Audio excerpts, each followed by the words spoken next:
ng tugma at may kang aking hawak. Ito ba'y propesyon o isang libangan lamang? Ang musikang pinasok ko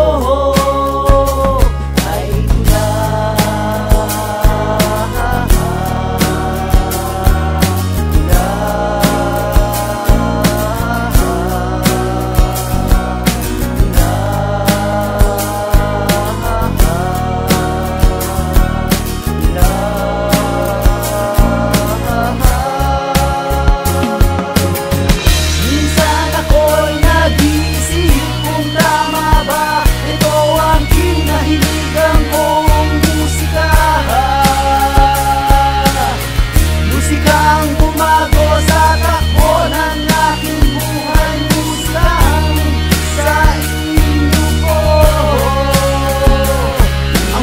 Pinasok, pinagiliwan, pinagkilik, binuhos, buong puso't panahon sa pagsasaliksik upang pagtibayin ng sangkapangkop na pangungusap na kailangan sa talas na walang paso na pag-uusap mga sawigain. Pinupuno ko ng damdamin mga tinig at tuntog lirik ako sa alay kong awitin para sa inyo, para sa masa na sumusuporta, para sa pumapasa ng humubog sa akin na kultura. Tangan-tanga ko mikropono, pati papel ko at panulat versikulo, pinag-iisip pa paano wastong may uulat ang bawat tugma sa pagkakatao ko ay nagpatibay ang musika sa inyo ko iaalay na panahon na dumaan, mananatiling nakatayo at ang pagpalo ng awit hindi matutuyo. Yan ang tanging pangakong bibitawan sa inyo lahat. Ang harap kong musika patuloy kong